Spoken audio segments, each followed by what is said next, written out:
my name is Dominique Craven. I am originally from Florida. I moved to Oklahoma when I was 6 years old. I've been in Oklahoma for 13 years now. Ever since I was a little girl, about 3 years old, I was put on this medication, which I don't remember the name of, and about 2 years later, the doctors took me off of it because they realized I could not go outside in the heat and stand it for very long. I could only probably stand it for about 2 minutes, and I wanted to go back inside. When the doctor took me off at 5 years old, I started having balance problems, and soon enough, my father realized that as soon as he noticed it, he took me to the doctor, and I got an MRI done. Well, we found out that I had ataxia of the basal ganglia, which is in the center, and kind of in the center of your brain. It controls your balance. It controls your legs and everything.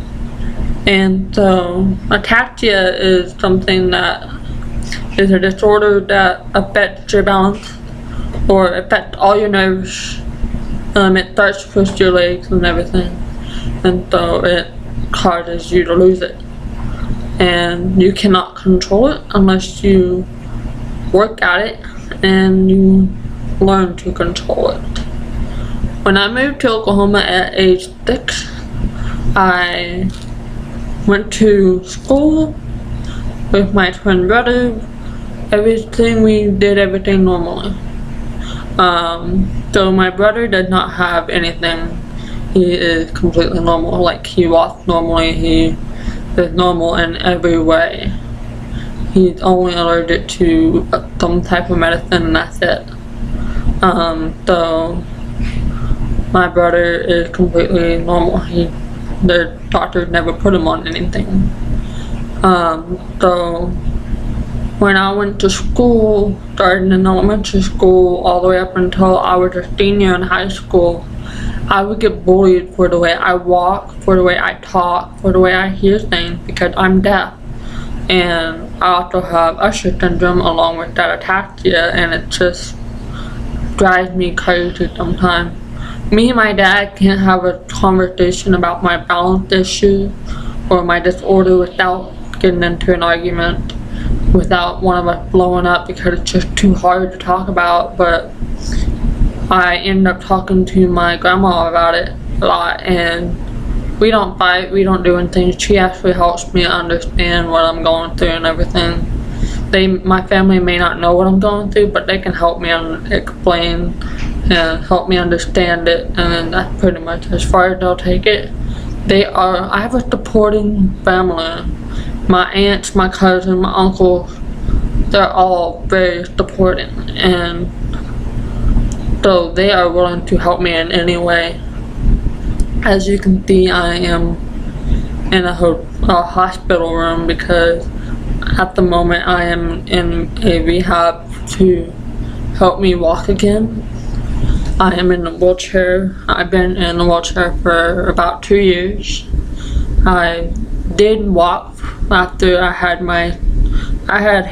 correctional hammer toe surgery on my right foot, or left foot, and it straightened it out for a while, and it's starting to get the hammer toe again, which hasn't done much, but you can tell the hammer toe is coming back. A hammer toe is when, say this is the foot, this is my big toe, so the hammer toe is like a curve, it goes like that. And it's really crazy because you don't realize it, but the bone in your big toe actually helps you with your balance. And so this is what I see when I look at my right foot. The toe is completely bent over, and it should not be like that. So that's a tough one. My doctors are waiting until I get back on my feet again so they can do the surgery. And I actually really want the surgery because I believe it will help me. It may put me down again, but I don't know the risk until I actually do it. And so the one way that I get through my disability is I will go to school normally. I will do everything normal as possible. I joined when I was a junior in high school, which was when I was like 17 years old. I joined Business Professionals of America, which is BPA, and I was in that for about 3 years. And so, as you can see, I just came back from my National Leadership Conference, and so this is our time, this is our year, which was very true and was very inspirational at my school. Me and my teammate, we have this thing, we got this, we can do this. And we said that every day before our state competition, because we were a presentation management team. We said that before every practice before the state competition, and we said it before we went in. We got this, we can do this. We went in, we nailed it. And that next night we found out we made first place and that we get to go to Boston. So when I did the airport as great as I could, actually. I went in, security was pretty much aboard the whole thing. They didn't do anything that would harm me in any way or harm them. They do what they do with every handicap or every disability person. They would pat them down and make sure they don't have anything and let them go through. And the wheelchair to get on the plane was actually kind of tight, so that was okay with me because it was the only way I could get on the plane. They put my wheelchair in the carriage compartment on the bottom, and did the same thing when I got off that Fort Worth Dallas airport, and same thing when I got off at Logan and Logan Airport in Boston, and same thing as I was coming back. Just be careful when you're in a wheelchair and you're going to a city and you're flying in the international airport in the city that you're flying out of. Make sure you take a shower the night before or the morning before, so that way, and don't wear any makeup or anything, because I got in trouble because they thought I was carrying something when I wasn't, and I made the mistake of forgotten to take the shower the night before. But it was completely okay. It took me 4 times just to go through, but it was fine. And I live my life normally. Even though I've been bullied my entire life, I've been physically bullied, I've been emotionally bullied, I've been cyber bullied. And it's all very, very effective. I almost committed suicide when I was 12. I did not do it because I knew I had a family that was supporting and loving and caring. I didn't feel like I had a friend till I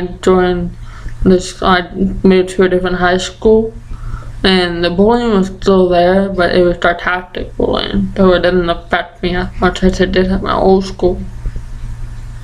But I had the issue of dealing with bullies, and it's not a good thing.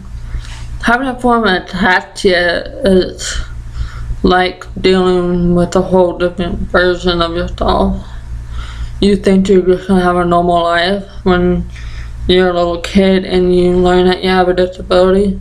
You have to deal with the disability as well as having a normal life. It's hard at times, but you'll get through it. I always think that no one cares about me, no one wants to visit me, no one really understands what I'm going through, but other people have it, other people feel the same way. I have friends, they're just too far away at the moment. Yeah.